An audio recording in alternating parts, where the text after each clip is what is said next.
Hey, everybody, welcome back to another episode of The Other Side of Addiction. It's really special for me today because my wife, Jan, is here in the studio with us today as the co-host. And I always like doing this, and I hope I don't embarrass you there, Sarah, but with these microphones, man, it sounds really good. So, hey, babe. Hey, we have a real special guest with us today, Sarah Elizabeth out of New Jersey. Sarah actually has a podcast called Sober Gratitudes. And I don't even remember how we connected, Sarah, but I think I saw your podcast. And I don't know which episode it was that I was watching, but I'm like, oh my gosh, I got to reach out to this gal and see if there's a way we can connect. And it took us a little bit to make that happen. But I'm very, very blessed and grateful that we did. I am as well. Thanks, Al. Absolutely. Gosh, I was looking at your website, and you and we had a phone conversation, I don't know, a month or so ago, but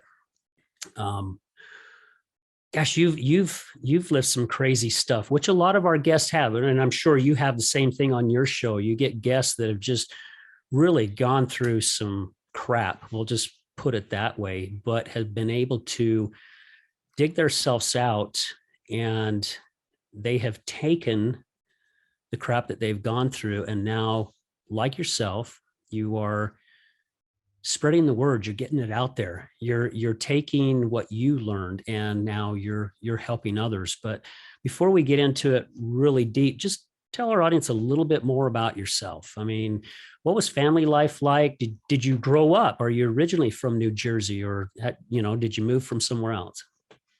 No, I'm born and raised in Jersey. I'm a bona fide Jersey girl, as Bruce Springsteen would say. Yeah. Very proud too of that. I did leave the state for 4 years to attend college, but I came back, and now I'm raising.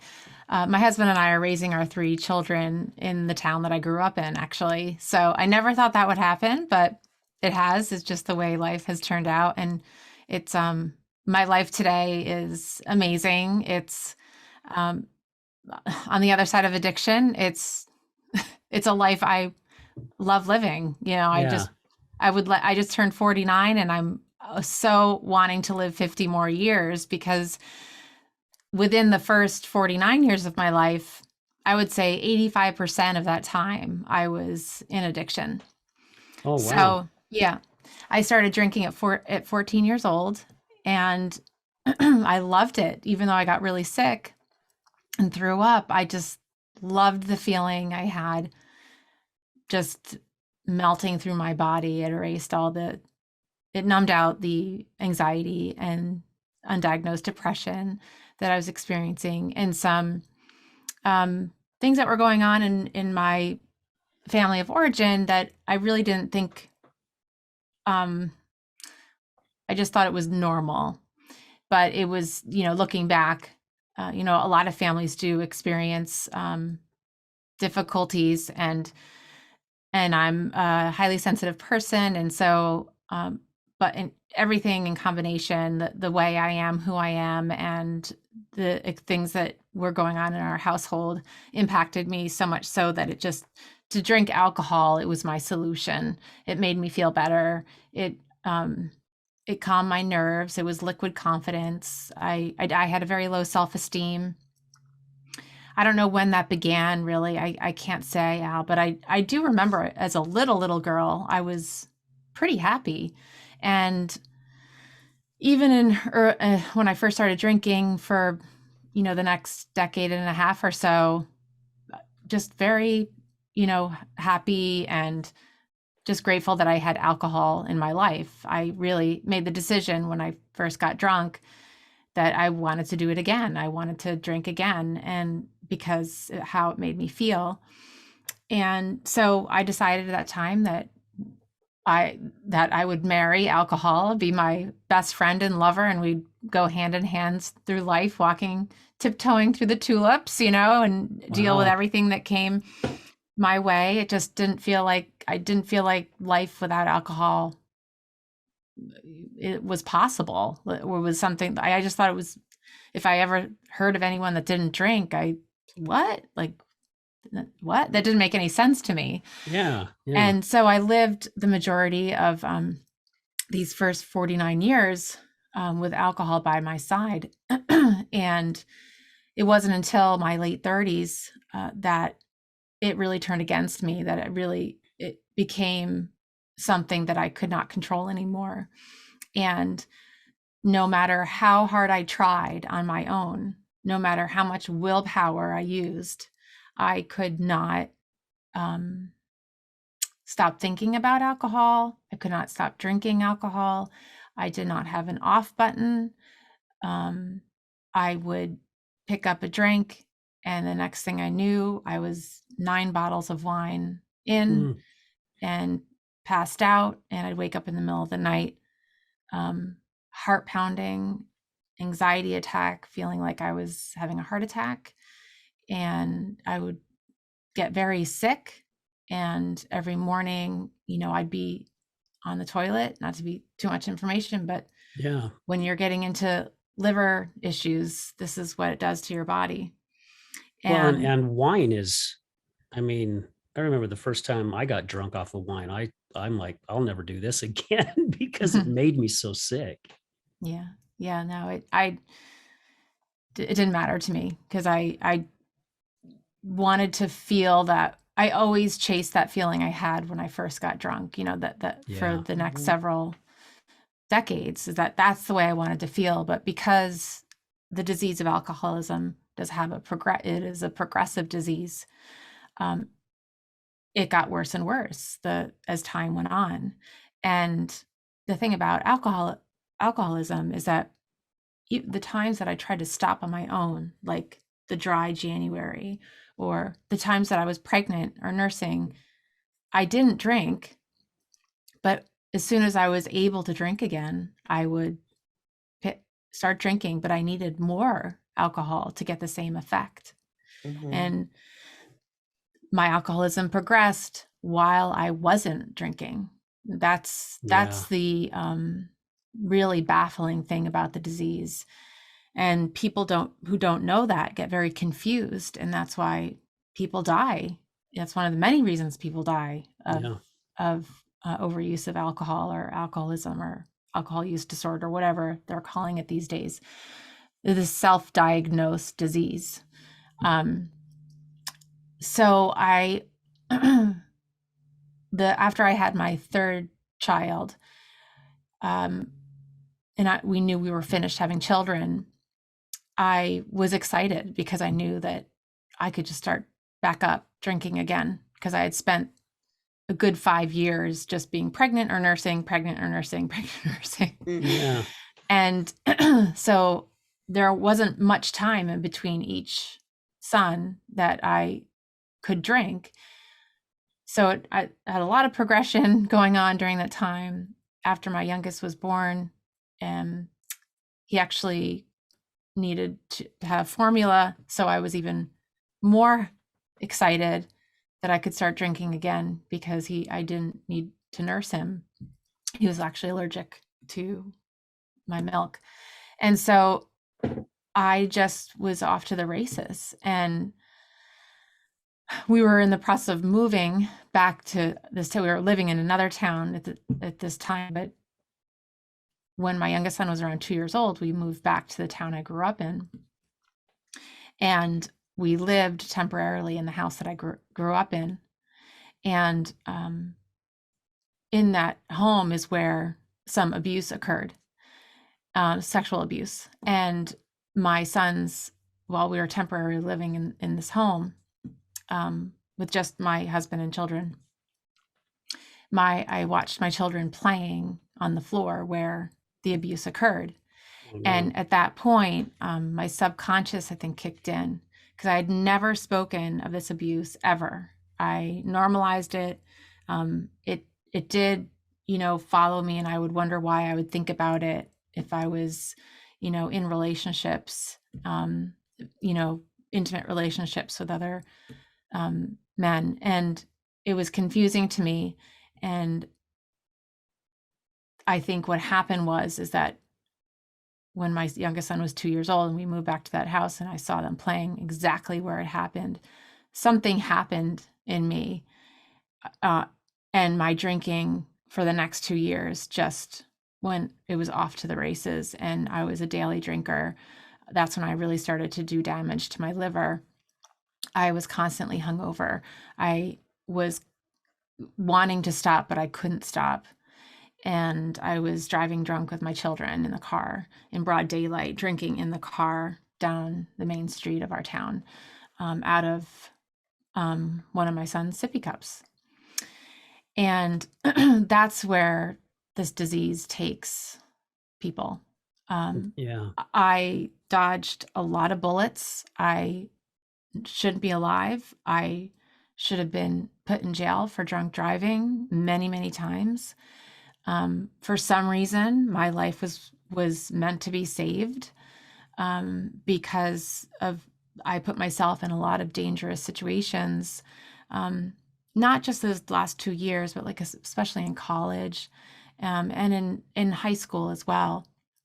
I just made decisions that were, irresponsible, but I was very sick in my addiction, spiritually sick, um, and psychologically. I have, clinical depression and anxiety, which was untreated for most of my life. It wasn't until I got sober that I, started to use medication, under the care of a phenomenal psychiatrist who has helped me tremendously. And that is a blessing, because taking medication when you need it and as prescribed, and you don't drink alcohol, the medication has efficacy, like it works. Yeah.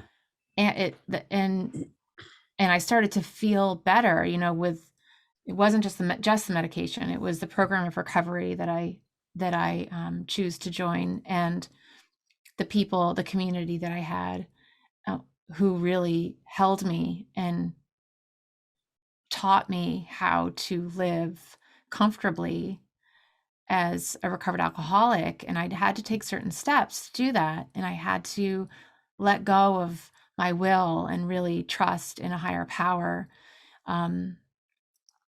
that when I am out of self, when I'm not thinking about myself, when I'm helping others, when I'm being other centered, that's a good day for me. And I had to learn how to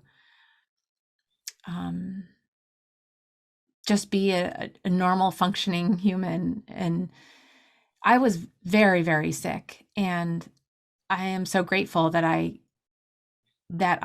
heard my higher power, one morning after I had a really frightening dream that I was being drowned in alcohol. And I woke up gasping for air, because it was so visceral that I was gasping for air when I woke up. And that was when I realized that I just couldn't do it anymore. I was tired of fighting the battle, because I wanted to control it. I desperately still wanted to keep alcohol in my life, because I always lived with alcohol in my life. So how would living life without alcohol, how is that possible? But then I was acutely aware of what it was doing to me. Not acutely, I have to say, like, it wasn't till a few years into more and more, the more time that goes by in sobriety, I Yeah. realized just how harmful I was to myself. Like, I abused myself, and I had an eating disorder as well. So there's food addiction involved in that as well. And that's where it all began, really, before the alcohol, was the food addiction. But I really damaged my body, and I was harming myself. I did not know I did not know what it meant to have self-respect. I was a big secret keeper, so I lied a lot. That's what I learned. I didn't know how to be honest with myself and with others about the way I was feeling, or anything in life. I Yeah. just, that's that. So I had I was given the chance this morning that I had this dream where a new thought popped into my head.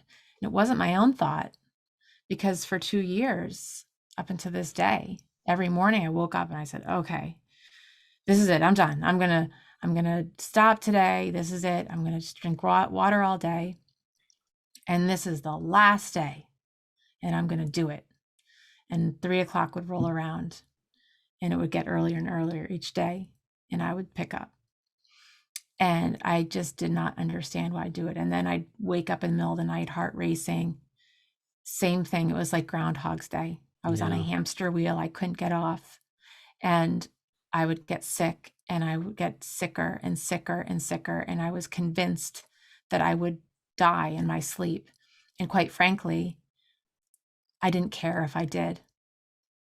And I wanted to, because I was like tired of living the life that I was living. It was, I'm sure, yeah, I mean, it was a fight every single day. And what you've been talking about here for the little bit started bringing a lot of flashbacks for me of what Janan was going through, because things that you said was exactly what was happening to her as well, and I can't imagine, but not to the full extent, but how hard it had to be for your husband to watch this as well, right? I mean, Well, you're still married, right? I'm married 20 years. Yeah. We're still Okay. together. And by the grace of God, we're still together, and I'm still sober. And he actually, I think I mentioned earlier that I learned like how to keep secrets in my family. Okay.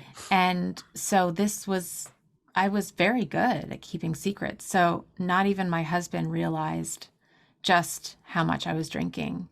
I mean, I had a routine where I would have 7 different liquor stores that I would visit, and because I didn't want the liquor store owner to know that that I was drinking more than your average person. So I would go to one liquor store on Sunday and then a different on Monday, and I would always get these discounts on this very specific kind of wine that was my drug of choice, and that was all I consumed. And I would drink at least 2 a day, and then fill it up with water and make sure it was stuck in the back of the bottom of the refrigerator. And by the time my husband got home from work, I would say, I'm so tired. This is so hard raising these 3 young children. And I have 2 with autism. So I had these excuses. I had these things that I could blame my fatigue on. And I would let him know, oh, I'm going to be asleep when you get home. The kids are asleep and I'm asleep, but I was really passing out. So I, and then he'd leave for work early in the morning. So he didn't know. And on the weekends I would drink, and he would usually drink too. He's not an alcoholic. He can drink like a beer, and not even care if he finishes it or not, which always would drive me crazy. Oh, I'm yeah, like, why aren't you finishing this? That's exactly how I was too. Yeah. Yeah. And because for some reason in my head, if he was drinking as much as I was, then I would feel better about the amount that I was drinking, that it would kind of rationalize. It would make me just kind of be like, okay, nothing's wrong. Everything's fine. Everything's fine. Yeah. I mean, and I would even watch the show Intervention, and I would see these very sick individuals, and I think, oh, they have problems. I am not nothing anything like them, them. huh? Yeah. And then after a few years after I got sober, I actually watched it again. I cannot watch that show because it's so painful for me, because I identify with all of them, no matter what kind of addiction they have, no matter if they're a man or a woman, or if they drink something different than I did, or they do drugs. The feelings I can identify with, the feelings of being sick and tired of being sick and tired, the feeling like you can't have no control of your life anymore, that your life is completely unmanageable. To see that, and to watch people trying so hard, and some people just don't make it and they die. And I've seen many people die in the 9.5 years that I've been sober. I've seen people die who have sat next to me in meetings one day looking fine, and the next day they're not there. It's because alcohol Yeah. just killed their insides, and they obviously try, but it's a cunning and baffling disease that is very misunderstood today. It's glamorized. It's people feel that you have a moral failing if you can't stop on your own, but we're sick people trying to get better. We're not bad people trying to be good. Yeah. We're sick people who want to get better, and we need help doing that. I could never do it alone. I tried because I still wanted to kind of hang on to that last bit of control, that maybe next time it'll be different, but it never was. It was always worse. And I was dying. And I don't know how I was able to go about my life those last 2 years with the children that I had, but I did. And I'm grateful for that. And today I am a completely different person. Well, actually, no, I am the person that I was intended to be. There you go. And the amount of peace and calm and serenity that I feel in my life is it's so divine that I can't even explain. I can't really articulate just how beautiful it is to get better and to be freed from the bondage of that cage of addiction where you can't stop drinking. And I couldn't, if I wasn't drinking, I was thinking about alcohol. Yeah. So there was not one moment, it felt towards the end, that I thought about anything else. Nothing else. Just when I would drink next, how I could project manage my active alcoholism, like putting all the bottles at the bottom of the recycling bin, going out to the recycling center during the day so that my husband wouldn't see all the bottles, going to supermarkets that sold alcohol, because in New Jersey, most supermarkets don't sell alcohol, but one I found. And so the receipt, if you looked at the receipt, it never itemized the alcohol. So I figured out I was really good at keeping this a secret project plan. I managed it well, but at the same time, it was taking more and more control over me. And it was just rotting my soul. And I realized when I finally surrendered to what I couldn't control, which was alcohol consumption, I could not control it. When I finally surrendered to that and I was willing to accept help from a community of people who had been where I was at, that's when I finally started to experience life in a new light. And I learned how to, I had kind of a recipe, a design for living, if you will. And there were times in the beginning where I thought, I can't do this. And I thought about my children. I thought about my husband. I thought about how I don't want to lose them. And I thought, well, if I was able to be the project manager of my alcoholic life, active alcoholic life, so well, if I could do it that well to the point that nobody knew, and I put so much of my energy into my active alcoholism, then I owed it to my children. First it was my children, and eventually I put myself into the equation, and of course my husband.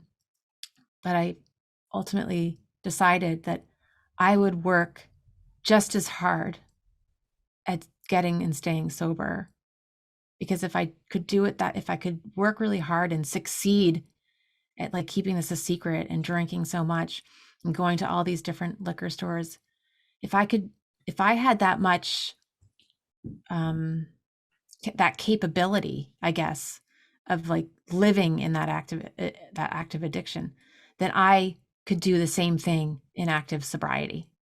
Yeah. So what that meant is I had to do pretty much everything differently, which was really weird at first because it's like I write with my right hand, but it was like writing with my left hand. Nothing made sense to me. Everything that I was told to do made no sense. And I fought it. I took my will back and I want to get sober my way, but my way didn't work. And it wasn't until I was almost 8 years sober that I finally had the opportunity to take certain steps in this program that are essential and that are, if done correctly, if done exactly as they're laid out, they're very clear-cut, simple directions. I did that during COVID over a Zoom workshop, and I had a profound psychic change that was so divine, where I had a complete 180 change in my personality. I cannot describe the feeling, the beauty of having this psychic change. It was very emotional. It was emotional because I was relieved that I finally had let go of so much crap from my past that I held on to, that I used as an excuse for every negative behavior in my life. And I was free. I finally was free. And so that was a little over 2 years ago. So a part of me feels like I have 2 years of sobriety, like the right kind of sobriety. Yeah. Where I was relatively happy before before 2 years ago when I took certain steps. And but I would still think about alcohol. I would still think, oh, I wish I could, it sucks. And I'd feel sorry for myself, and it wouldn't be fun to be around me. And I would get sick of myself, and I would still have kind of that death wish that like, I don't want to die, but I just want to break from myself. Yeah. And still trying to find justification, right? In a way. well, it was that I was God blocked.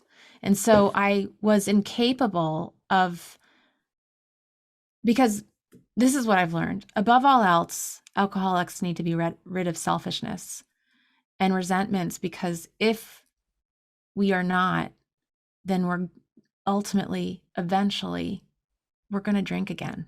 Right. Mhm. And for alcoholics like me, to drink is to die. So my husband, who's not an alcoholic, he can have all sorts of resentments, but he's not going to drink over them. Right. And he's not going to die. So resentments kill alcoholics. And my husband won't die from having resentments. And so that's why I had to take these certain steps. And so to try to answer what you said, the question it's so hard to articulate. What ended up happening for me, Al, was that I realized that I'm not the center of the universe. Yeah.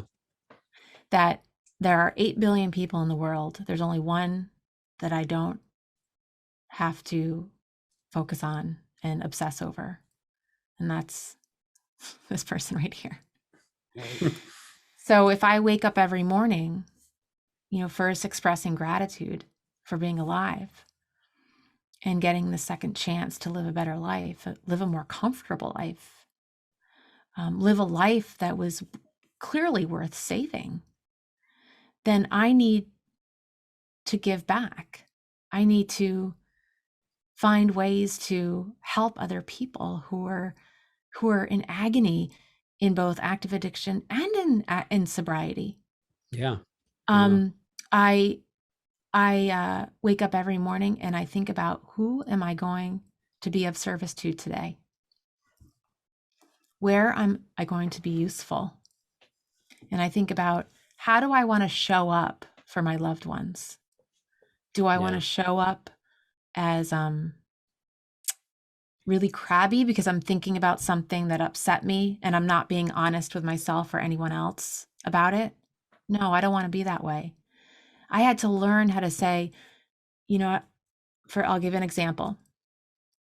I have a chronic illness, which will eventually render me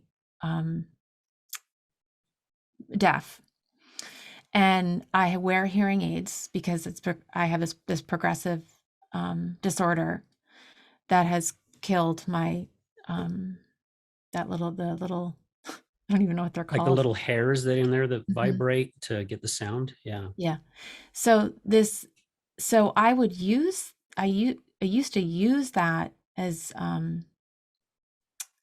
a way to feel sorry for myself, and I deserve to drink, right? Because I had this condition.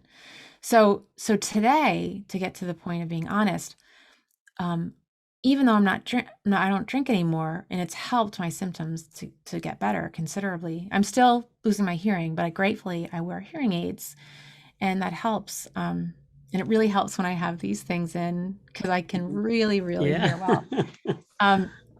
So what I used to do was, sometimes I get symptomatic and there's more symptoms to this condition that go beyond just hearing loss.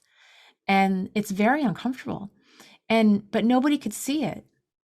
In fact, today I'm more symptomatic than normal because of the weather. But no one could see that I have this disability, that I have this chronic illness that causes me discomfort. So if I'm more symptomatic, I owe it to my husband to be honest with him that, you know what, I might look okay, but that I am really struggling with these symptoms today.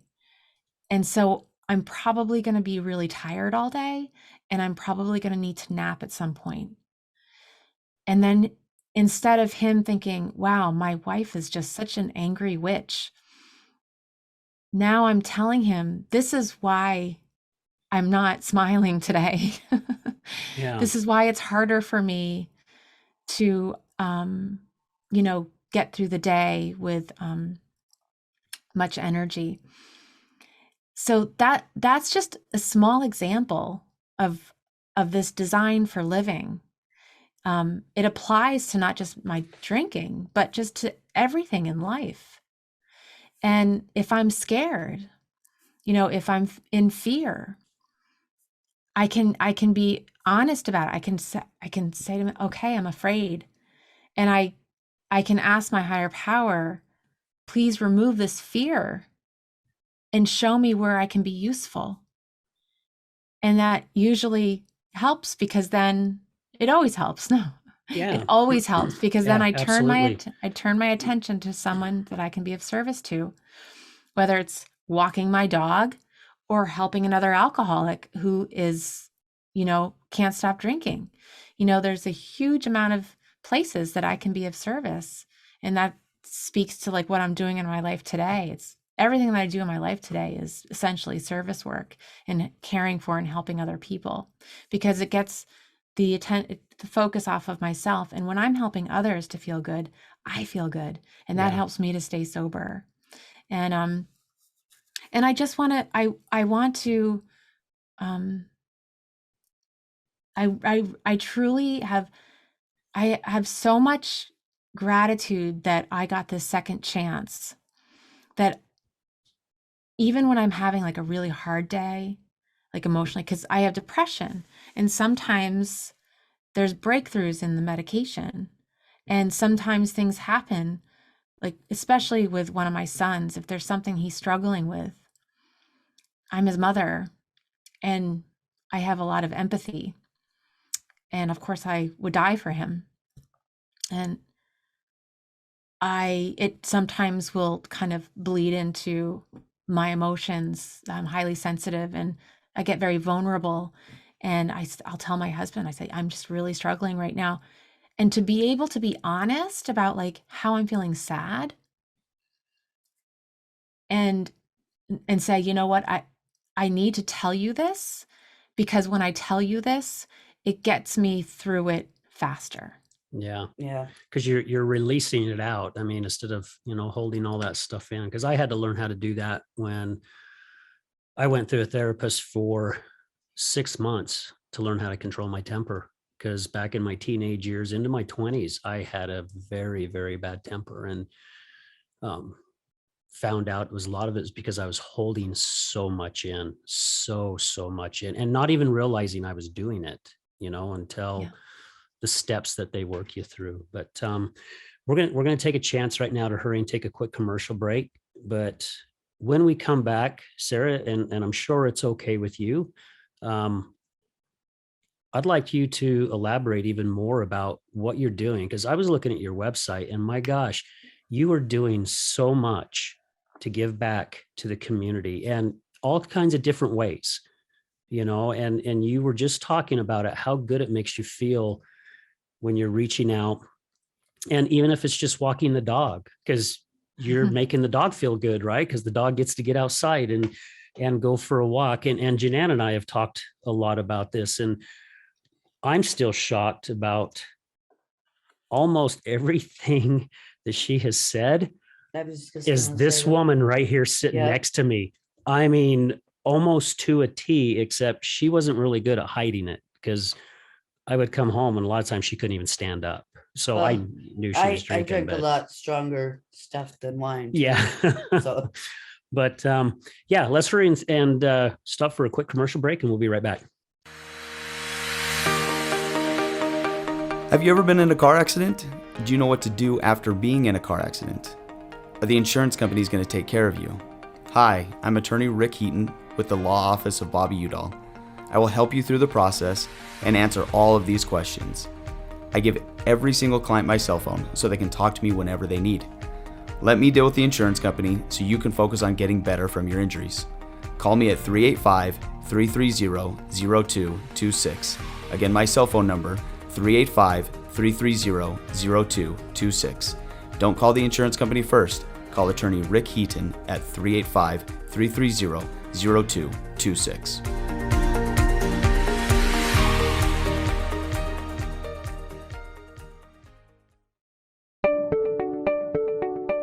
This is Gregory, owner of Lift Up Concrete, proudly serving the Wasatch Front for the last 12 years, lifting sunken flatwork for both residential and commercial applications. Only fully trained professionals lifting concrete at your residence with the same quality of material and method used at every commercial job we ever do. Don't replace it, lift it. liftupconcrete.net, 801-792-4535. Contact us at liftupconcrete.net, or if you're looking for a complimentary quote, 801-792-4535. Again, 801-792-4535. Again, this is Gregory, Lift Up Concrete Lifting.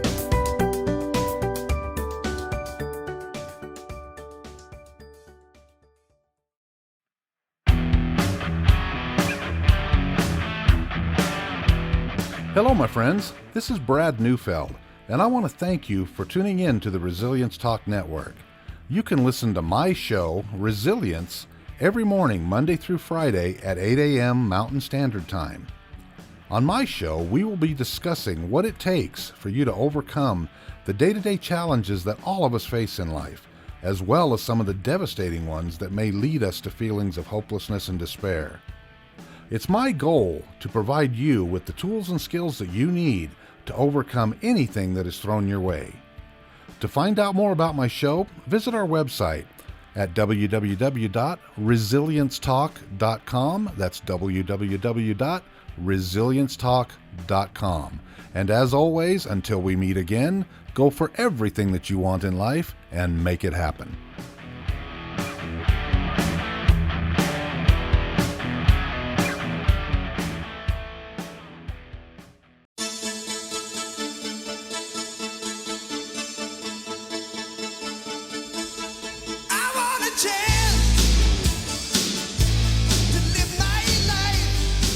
Hey everyone, welcome back to The Other Side of Addiction. And Al Richards here, your host, and my lovely co-host here, Janan. Love you, babe. Hello. And our very special guest, Sarah Elizabeth out of New Jersey. Sarah, thank you so much for being here with us. Greatly appreciate it. Well, you're welcome. And I have to thank you because doing this, as I was saying before, this is a form of service work for me because when I do things like podcasts or any kind of show where I can share my story, if it helps, if it plants a seed in one person, I feel like I've done what I meant to do, is to give people hope, because that's truly something that I lost when I was in addiction. I was hopeless, and today I have so much hope that recovery is possible. We do recover. We can, if we're willing, and if we have even the willingness to be willing. That's all we really need, and with a dose of desperation too. That helps, and help from a higher power. Absolutely. We've talked a lot about that on our shows as well, and we don't talk certain religions, but our shows have been very, very spiritual, very, very spiritual.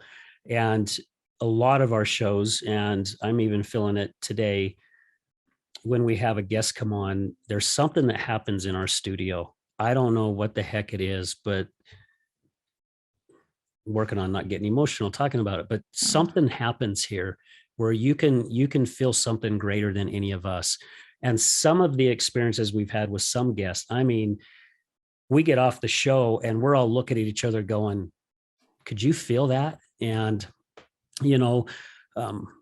Janan, the last time she was in jail, she, had an awakening as well. And even somebody like myself who was on the other side, I argued once with one of her therapists when she was in a rehab, and her therapist kept telling me, there's nothing you can do to help her. And I'm like, you want to make a bet? You watch. It's going to happen, and I'm going to make it happen, and it's me as a husband being here for my wife, wanting to be her strength and wanting to be her crutch. And I still don't, it took 4 more years after that for me to finally realize there's not a damn thing I can do. And I felt so hopeless.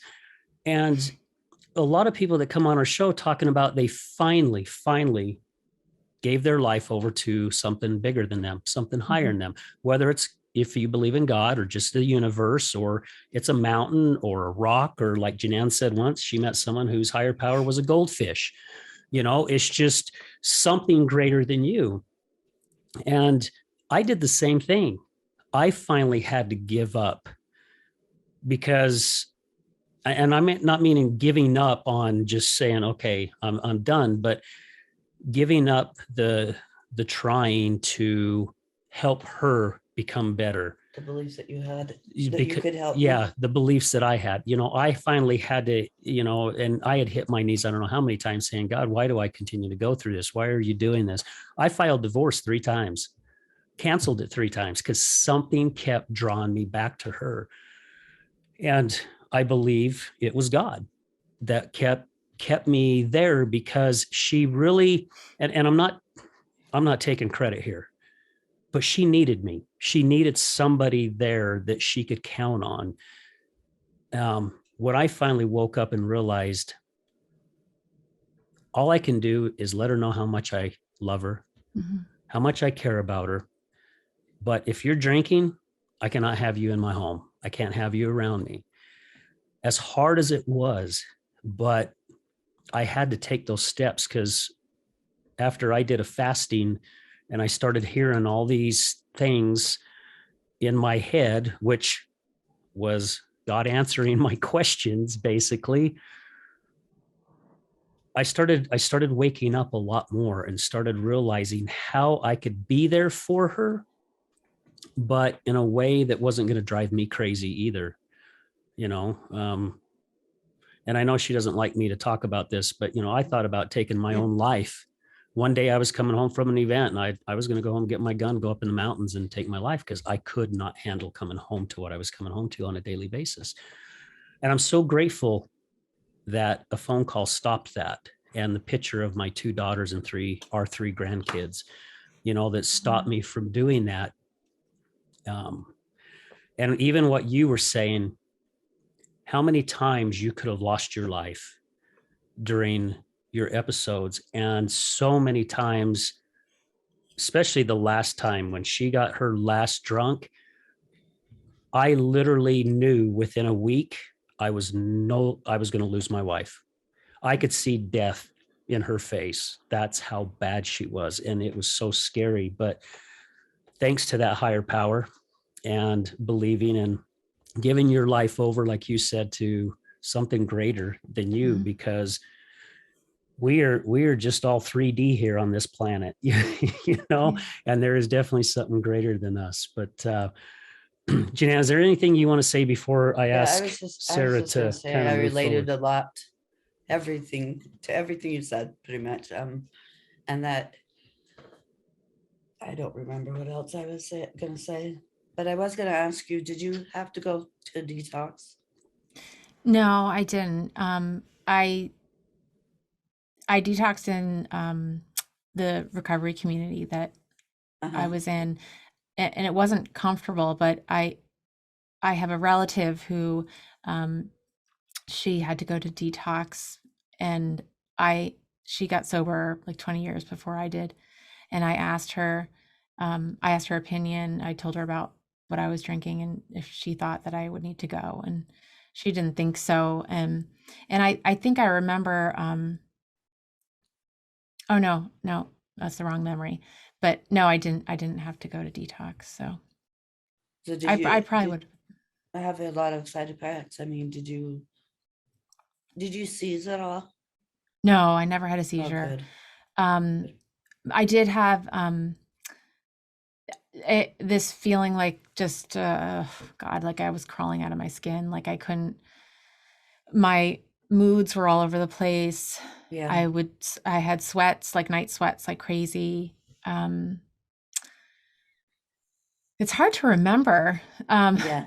I think I was more focused on the fact that I kept waking up without a hangover, and it was like really so comfortable, and it was like a relief that I paid more attention to that than I would get kind of jittery before the time I would start to drink, and then I would go meet with my community of people, and during the time that I would usually pick up, and we would talk, and they would help me to get through that hump, and then I'd go home, and then I'd have, I drank a lot of seltzer.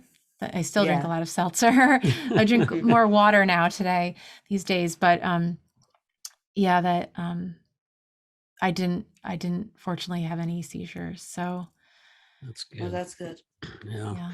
And I like how you said too, how you had your community to go to. Yeah. A lot of people was even telling me go to Al-Anon, and I did, because I was looking for help and support, because us on the other side need support as well. And it wasn't a fit for me. And I've got family members that love it. And again, I'm not knocking it, because there's things that work for certain people and things that don't. But one thing I want to share with the audience, that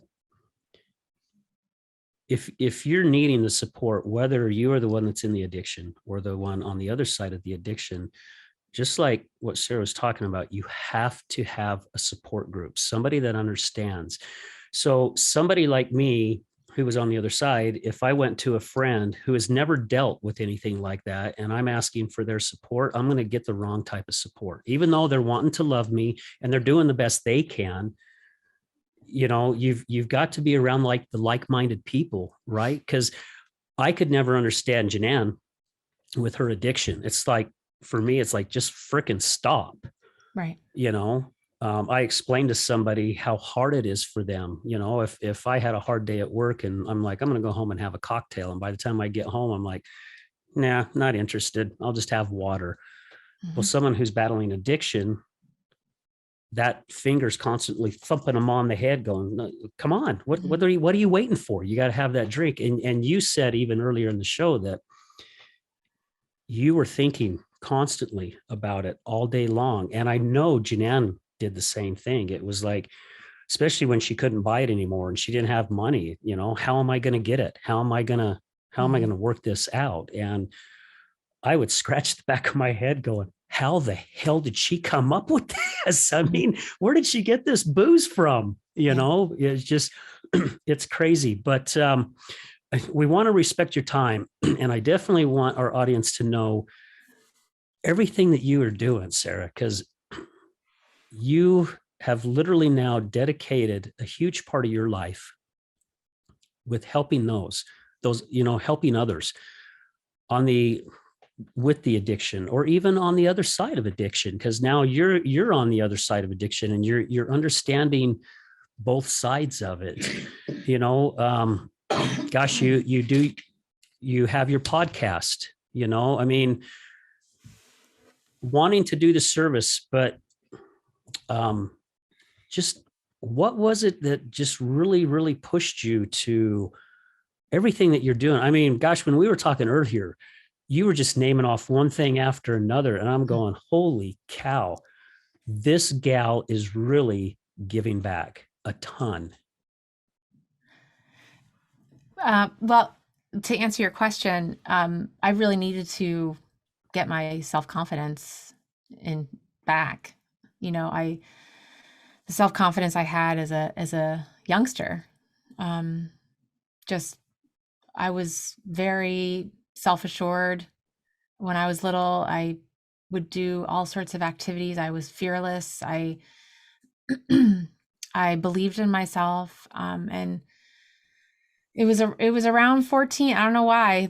Everything started to kind of go backwards, and I lost my sense of self. I lost my belief in myself. My self-confidence was slowly just deteriorating over time. And I'd have times of feeling really good about myself, but it wasn't really authentic, because it really needs to come from within, And so what sobriety, with my community has done for me has given me the opportunity to love myself again. In fact, I had another really profound dream I don't share about that often. I consider myself spiritual more than religious, even though I was raised Episcopalian. And there's a lot of traditions about the church that really are very profoundly moving to me and meaningful. But I had a dream where I was 3 years sober and not yet having done the necessary steps that are, laid out so perfectly in this beautiful book. I had not yet done that, and my past really came back to haunt me. I was traumatized again by my abuser, verbally, and it like blew the lid off of a volcano for me. And I thought I was going to have a nervous breakdown, and my husband nearly sent me to a rehab, not for drinking, but for just my mental condition. And I really wanted to kill myself at that point. And I had a dream soon after that, where it's really interesting. I was in a play, like a musical, and we were all on stage, and Jesus was one of my friends who was in this show. And quite honestly, I'm going to tell you, I never really thought much of anything about Jesus up until this point. Yeah. I believe there must be a God, but I never trusted in God like I do today. But in the dream, Jesus was in the play with me, just plain clothed man. He was my pal, like we're all pals. And all of a sudden, he dies, and he's in the ambulance just off the side of the stage. And I was grief stricken, just, and at the same time realizing I have very vivid dreams, very visceral dreams. And I was thinking, I'm like, why am I this sad about Jesus dying? Because like I said before, I really, it wasn't a part of my like spiritual life. Like God was, but like, and we had all our prayers in church and all that kind of stuff, but I didn't really understand like the meaning of how he died for our sins and all that. I didn't care much about it. I think I had resentment towards the church. But so he died, and he was in the ambulance, and well, I don't know how much of the dream, it's a very long dream. The gist of it is that by the end of the dream, this ray of light just came out of the ambulance, and then it took a hard 90-degree turn as I was kneeling downstage and crying. And while I looked up, because I felt this glow, and it was this just this circular beam of light, and I knelt upward and I sat up, and it came closer and closer to me in the direction of my chest. And just right before this one moment, it was right here, right in front of me. And I heard him say, "I have always forgiven you. When will you forgive yourself? It's time." Wow. And with that, the light went into my Yeah. right after that I heard that, it went right into my heart. And it was like I felt this love that I've never felt before. Like when I had my children, I felt a love I've never felt before. Right. This love was totally different. I'm not going to say it's better or worse. It was different, but it was so profound. And I woke up aghast. I just couldn't believe I had this dream. And it saved me, because I realized that I did need to forgive myself. I needed to forgive other people. And that just kind of kept me going on my journey in recovery. It kept me seeking a more comfortable life. And I did get very involved in one specific group in in a town next to mine, and I was very involved as a result of this dream, and being very active in service work, and sharing my story, and going to drugs and rehabs and jails, and working with other people, and being a leader at meetings. And I went every day, but I still felt this itch that I couldn't scratch. And I had started going on social media, and I started a handle on Instagram called Unexpectedly Authentic, which is kind of how I identified as how I'm like in this process of getting sober, like I'm becoming more and more authentically me.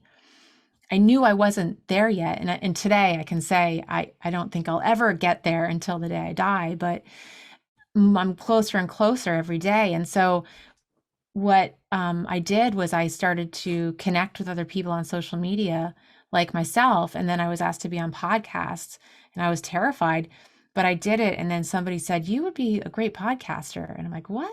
I still, like, my self-esteem wasn't too terrific still at this point, 4 years into my, sober journey.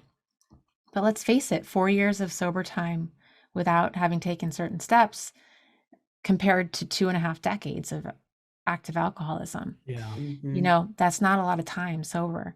And so with this itch, I felt like I needed to scratch. I'm like, maybe I just need to expand my program of recovery. Maybe I've never felt like I'm a creative person. Maybe this can be like a creative outlet. So for a year, I thought about doing a podcast. I thought long and hard. And then I have a friend who is a director at a TV station in New York. The podcasting, I went on his podcast for a different reason, because I'm a mom of autistic children. And we went out to lunch afterwards. And as it turns out, we were both in recovery and we didn't know it. And that's when he said, you should start a podcast. So for a year, I was talking to him, like giving him like ideas, like, okay, maybe I can call it this, maybe I can call it that. And he always said, oh no. And then one day I was taking a shower and I was scrubbing my head. I'm like, why can't I think of a name? Why can't I think of a name? And I was just like so frustrated, because I knew, I'm like, this feels like something that I want to do. And I was really trusting my gut. And just as like the thought popped up in my head, just like the thought the morning I woke up surrendering. I don't know if I shared this. The morning I woke up when I surrendered, that new thought popped in my head: Google local recovery meetings. It wasn't my thought. I realize now that I didn't finish that thought. What was it, an hour ago I was sharing this? And so again, like a thought popped into my head, and it says sober gratitudes.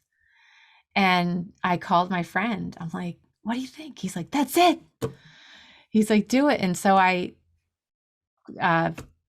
signed up for Anchor. It's a free app where you can, like, just about anyone, I had no idea how to do a podcast. So I did the Anchor app and I started out that way, and I started interviewing people because I'm like, I want to really start listening.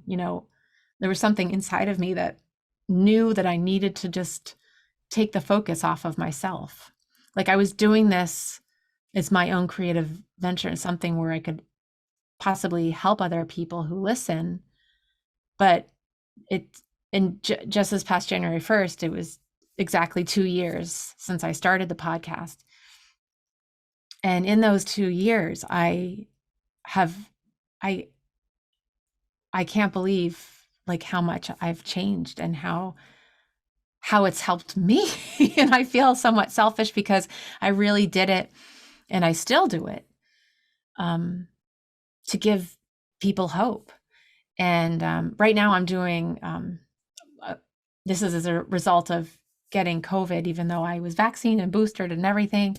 That darn Omicron, that thing is so contagious. And I have 3 kids in school, and during the Christmas holiday, the season, I did get COVID, and I was bored out of my skull.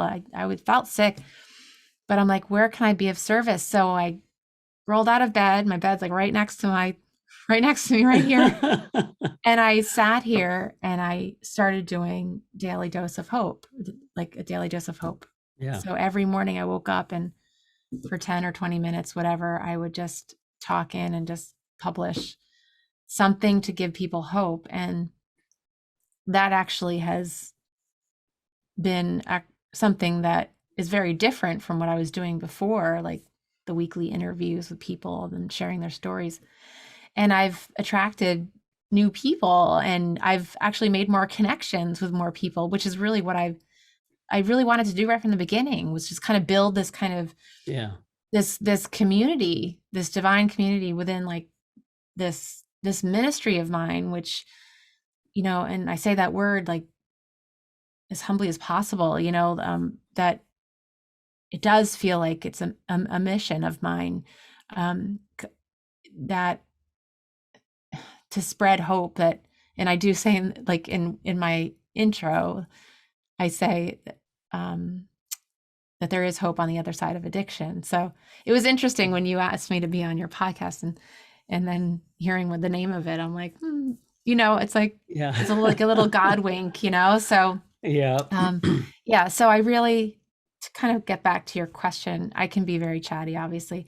And we just want to make sure we honor your time. So well, the hour I told you was being conservative, so I can like 15 like 10, 15. Okay. But so in order to start this podcast, I did have to have confidence and courage to put myself out there, and know that I wouldn't be perfect at it, that I would probably make mistakes. And that was always something very hard for me to do. was take risks like that, to take chances. But this was for something, like for something good, you know, Yeah. and I really believed very passionately about it. And I'd never, my whole life, was really able to kind of commit to something aside from my marriage, over 20 years of marriage, um, which has also grown and changed significantly since I got sober. We both have changed a lot. Yeah. And I'm very lucky to have the husband that I have. But the podcast was really the beginning of kind of like connecting with the cyber world, the cyber sober world, you know, and so even people in my program for recovery, they knew about it. And so I was asked to be on the board of directors of a nonprofit rehab for women in a town not too far from me. And it's wonderful because I was asked to be on it, one, because I'm sober, and because I feel like this person who asked me I have a good relationship with, but also because I have some experience podcasting, but also kind of being in front of like a camera like this. So during COVID, where they normally would do fundraisers in person, like gala events to raise money for the home, where there's 18 beds for women, we needed to do a virtual event. So I was a part of the production of that. I'd never done anything like that before, but I thought, well, why not? You know, I'll give it a chance. And so I've done that twice so far. And some other things, I love it. I love being on the board. I also, I've started a new endeavor that's kind of like helping me come completely like more into a balanced life. It's a health and wellness business that I'm starting called Living in Balance. And it's really exciting because then that kind of honors how I used to starve myself and binge and purge and just really beat my body up with food. And now, like, you know, my health is, I'm in pretty, knock on wood, because I'm not drinking, because I go to doctors, because I follow up with things, you know, as an aging woman, because I'm doing this health and wellness endeavor and building this business, I am able to potentially earn some money, something that I haven't done since I had my first child. My husband has been the sole breadwinner, and he never has asked me to get a job. Like he's wonderful that way, because with my chronic illness, like there's just so much that I can do outside the home. Like I did try to get a job once, and even a part-time job, I had to call out a lot because of my symptoms. So Yeah. having a job that I can do from home, all these things, are the flexibility, it really fits so nicely into my authentic self. And like, so I'm not like feeling sorry for myself that I can't go to a 9-to-5 job and clock in and clock out. I'm saying, well, I'm not comfortable getting a job like that, because I don't want to be having to call out sick all the time and potentially get fired or something Yeah. because of this illness, this invisible illness. And so now I get to help people choose supplements and choose health programs that will give them more energy, help them lose or gain weight, wherever they're at.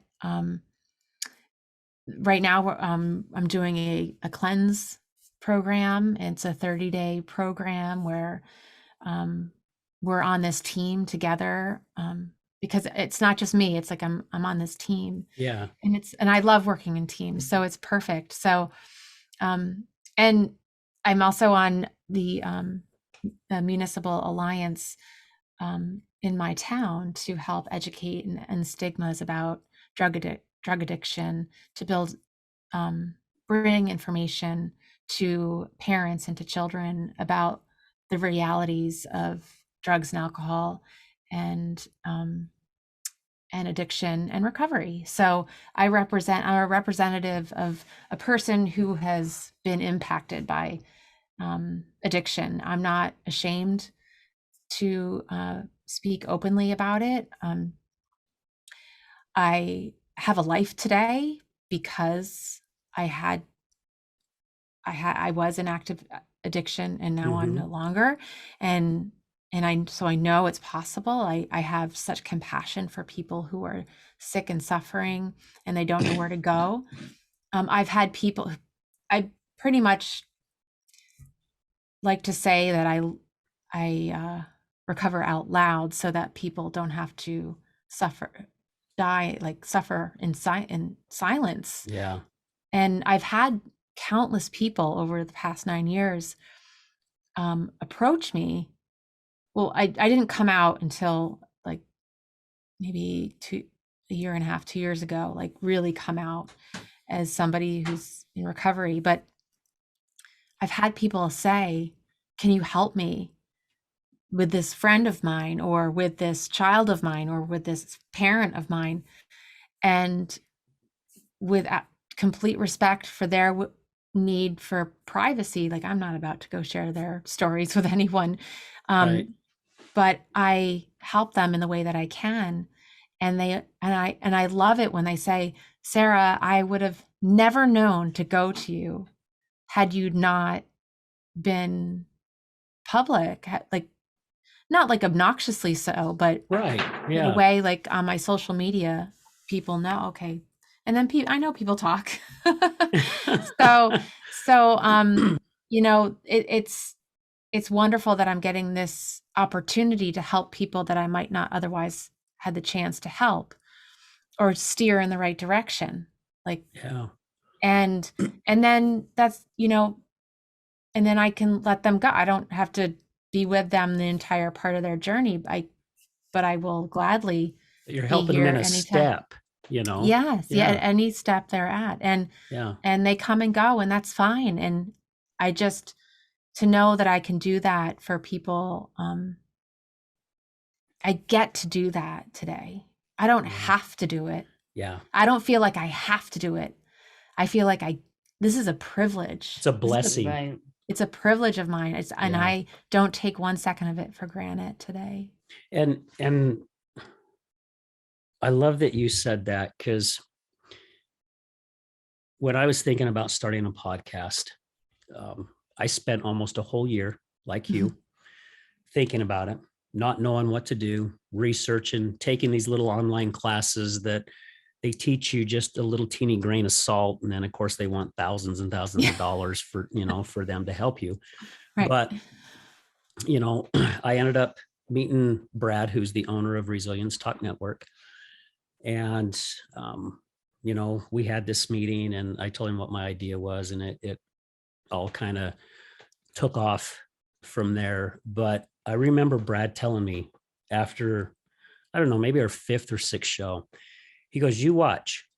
He goes, one day a time will come where people are going to call you and ask for your advice. And, you know, Brad's been in the business a long time. And I'm thinking, oh yeah, okay, that would probably be pretty cool. But, you know, I'm thinking, yeah, that's probably not going to happen.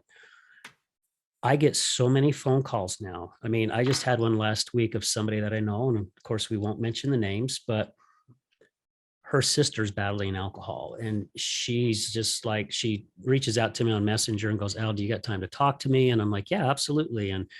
And she calls me and she's crying, you know, and I could just feel her heart breaking because I've been there with Janan. Yeah. And she's like, what do I do? And I'm at my wit's end, and I'm like, sweetie, there's nothing you can do. You know, they've got to want it. But when she's sober, tell her how much she means to you. You know,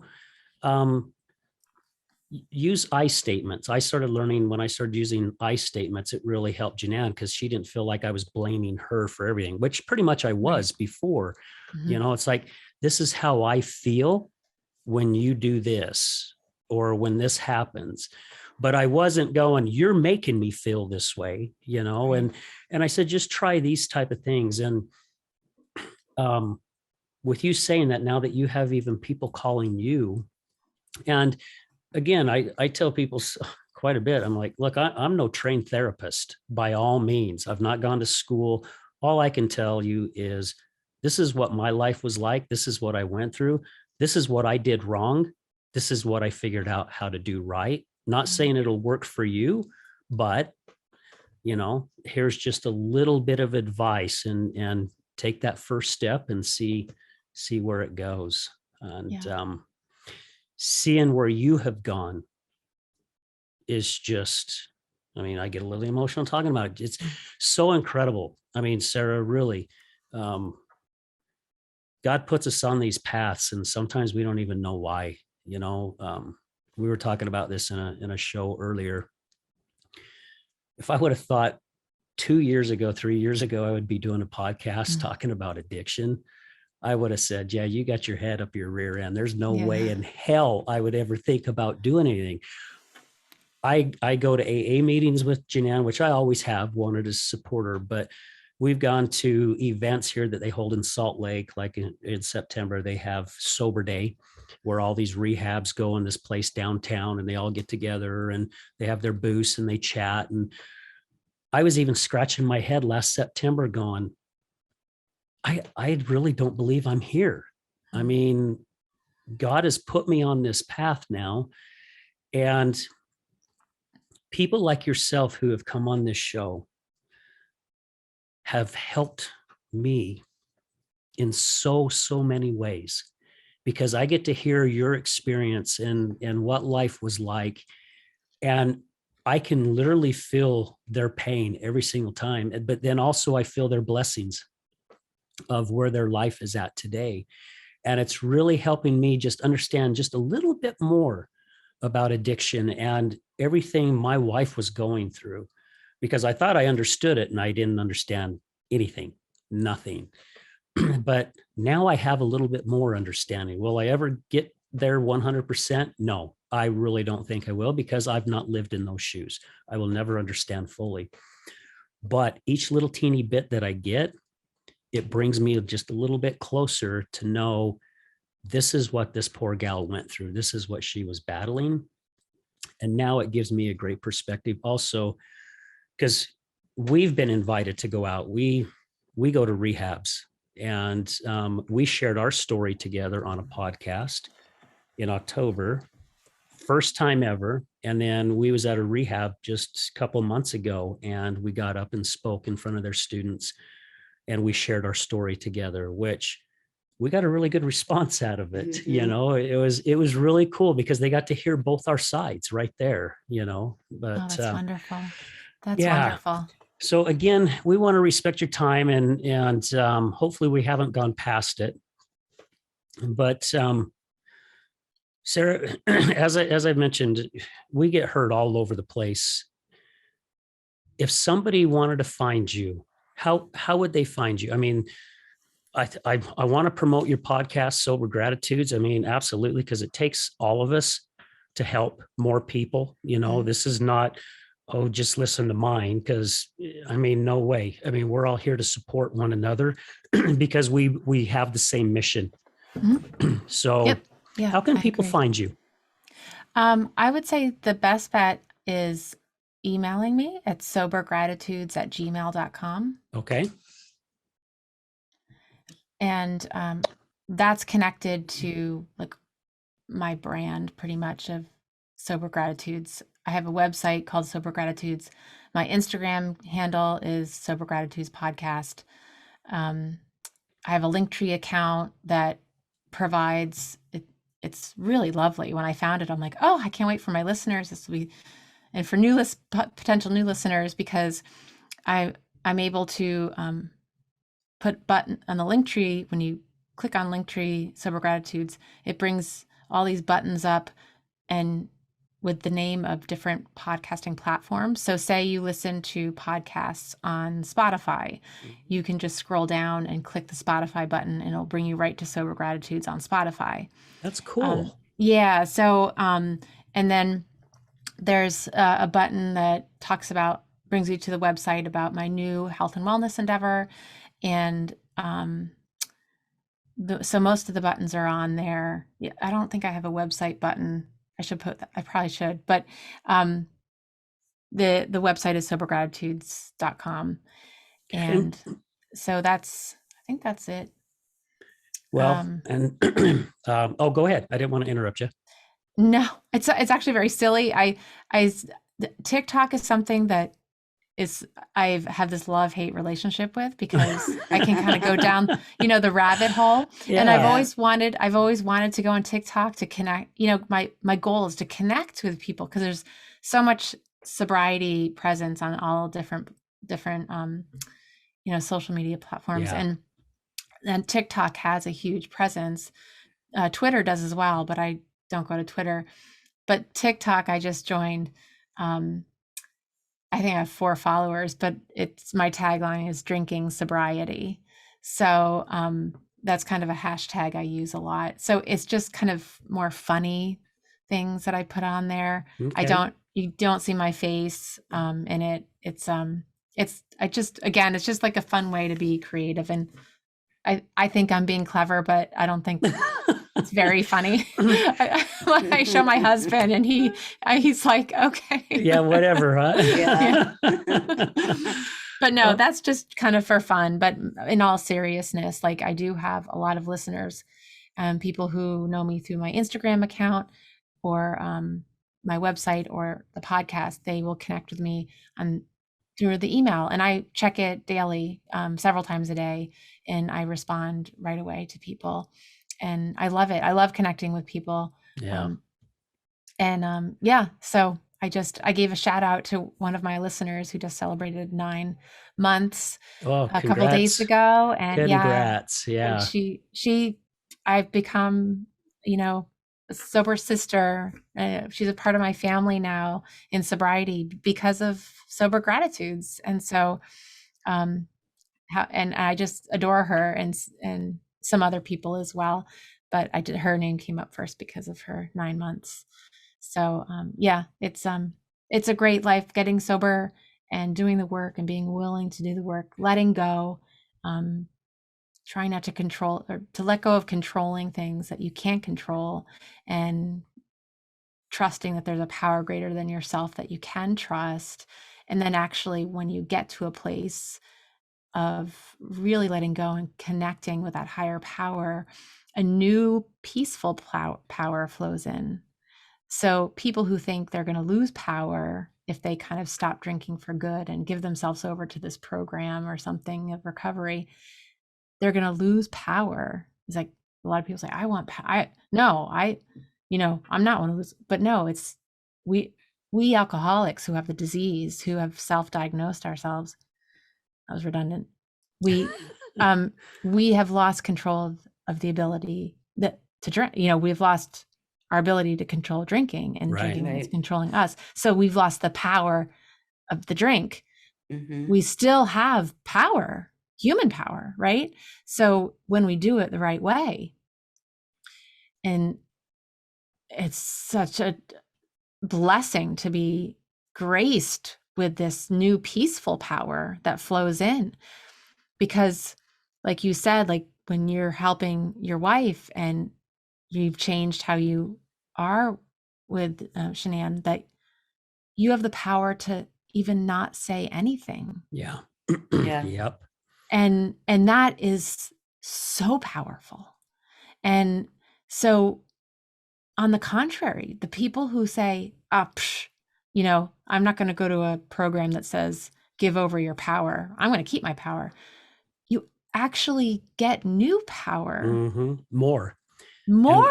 And I think it's higher. I think It's the at a energy different level, it's at a different level. It's more loving. Like It's just higher more power. loving. Yeah.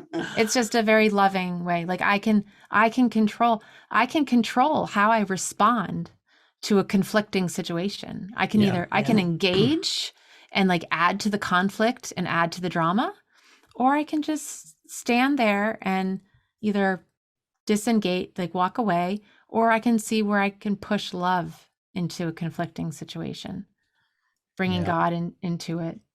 Yeah. And that's where that's what I want people to understand, It's like, that is like the most, if we all had that kind of power, if we all used that we all do have that power, it's just tapping into it. Yeah. So anyway, I've gone way over, and I'm going to be like, I'll be 5 minutes late to my next thing, but that's okay. She'll understand. Well, Sarah, again, thank you so much for your time and being with us. And thank you for reaching back out to me and willing to talk and wanting to be on the show. As all of us have been saying, we're here to spread a message, and it's all for the same thing, to help other people and help them get through whatever darkness that they're getting through, whether you're the one battling the addiction or you're not. Mm-hmm. So again, thank you. I mean, it was such a blessing, literally, to have you here with us today. So I could sit here for 5 minutes and tell you thank you. He could. Yes, but yeah, we greatly appreciate you, and I know I have all your information. So yeah, we'll make sure when the show goes out that your information is on there, because if people are close to you or not even close to you, but they resonate with you, we want them to be able to get a hold of you. And thank you for everything that you are doing.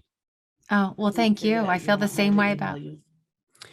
Yes. I feel the same way about you. And please thank your sponsor, because I suspect that this whole setup that's so lovely. Oh yeah. Yeah. Wouldn't be possible without your sponsor. That's something I spaced off doing, but Brad is so good. I'll just, after we get off of this, I'll just say thank you to the sponsor. And we just started getting into the show. And usually before we even start, we would like to say this episode is brought to you by, but which is on a personal level, just. Oh yeah. Yeah. Well, and we have so many good sponsors. I mean, literally, we have been extremely blessed with how many people that have actually, they're like, what you are doing it needs it. We need it. We need more of it. And so we're very grateful for all the sponsors that we have. And we've got some new things that we're talking about doing. So we're kind of like, we're looking at doing so much more. And it's just That's a matter exciting. of, taking things each step at a time and getting them in place. But I can't wait to see what's to come. Oh, it's going to be cool. We're actually going to try something. We're going to try something new today on our next episode. So we have usually 2 shows during the day, but we're going to do something for the very first time. And I'm actually looking forward to it. It's going to be pretty cool. But that's great. Terrific. Yeah. Oh, well, I'm glad we've connected. I feel like I know you both so well. I'd love to get to know you, Shanann, more, like just from one sober woman to the other. We have a lot of things in common. Yeah. And my I will email Al my phone number. I think I have your phone number. Yeah, please, Shanann, take my number. I'd love to stay in touch with you, and I just love to continue to build my kind of sober network, and it's a blessing. I'd love it. Yeah, thank you. Thank you. It'd be my honor. All right, guys. Well, we're going to end this so we can let Sarah get to her other obligations. What do you keep saying about an email? Would you email Al about your experience on the show?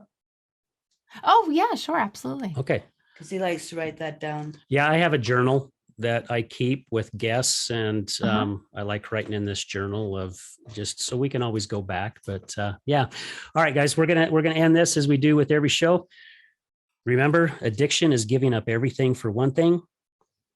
Sobriety is about giving up one thing for everything. We're out.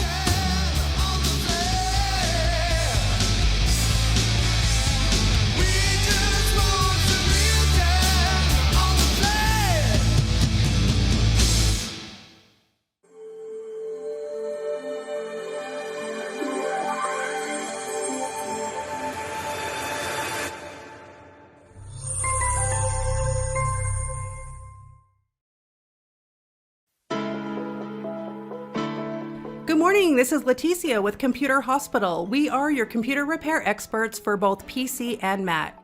We are your community resource for all of your computer repair needs. What makes us different is that we want to fix your computer.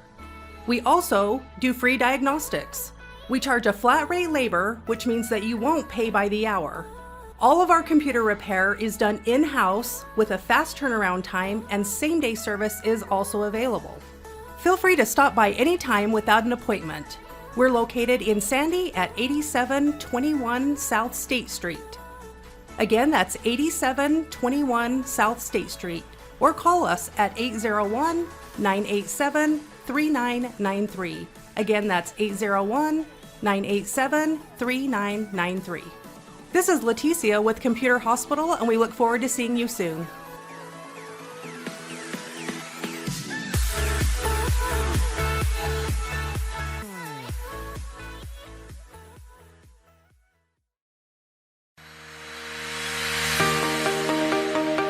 Hello there, this is Brad Neufeld with the Resilience Talk Network, and I would like to introduce to you Taffytown, one of our newest sponsors.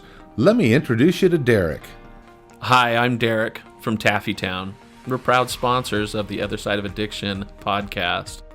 Taffytown is a family-owned and operated business still operating in the Salt Lake City area for over 100 years. We manufacture some of America's best saltwater taffy. What makes Taffytown stand out from all of the others? We have a unique recipe, a whipped style recipe that incorporates egg whites, evaporated milk, real sea salt. It's a unique product that is flavorful, melts in your mouth, and the best part is we probably have a flavor for anyone's liking, a flavor for any reason, for any season. We have unique flavors like chicken and waffles, maple bacon, frosted cupcake. New this year was a pineapple ghost pepper flavor. That's awesome. Where can people find out more about Taffytown and all of its products? You can check all of this stuff out. All of our products are available for sale on taffytown.com. We ship for free from our website, so all of our pricing on there is shipping included. Oftentimes we offer special promotions and discounts to our loyal customers, so do be sure to sign up for an account. And we look forward to seeing what we can do to make you smile with our taffy. Where are you located? We are currently located at 9813 South Prosperity Road in West Jordan, Utah, just at the foothills of the Copper Canyon mine. Derek, taffy has always been a great gift to give. What are some of the creative ways Taffytown can help say thank you to others? Yeah, if you're looking for gift ideas, whether to say thank you to friends or family, or maybe to your clients after such a difficult or successful year that you've had, you could look no further than to get a gift idea from taffytown.com. We offer pre-packaged gift boxes that say that it's saltwater taffy from the city of the Great Salt Lake, and it tells a little bit about the history of our community and making candy for so long. You can also do customized gifts to pick out just the right flavors or colors of candy for that special someone and deliver even a personalized message in that box to them. So please feel free to check out taffytown.com for any gift ideas this season. Thank you so much, Derek. Please visit taffytown.com, that's taffytown.com, to find out more about the products and services that Taffytown offers. You won't be disappointed.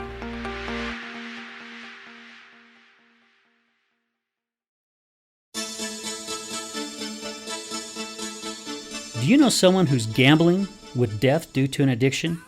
Do you know someone whose life is being turned upside down due to a loved one that's battling with addiction? Hi, I'm Al Richards. I am the host of the Other Side of Addiction podcast. I started the podcast due to my wife's battle with alcohol. Let's just say I became addicted to her addiction. Our podcast is helping people understand a little more about those who have battled addiction and those who are hurting from their addiction. Through raw vulnerability, we share stories that help uncover the root causes of addiction.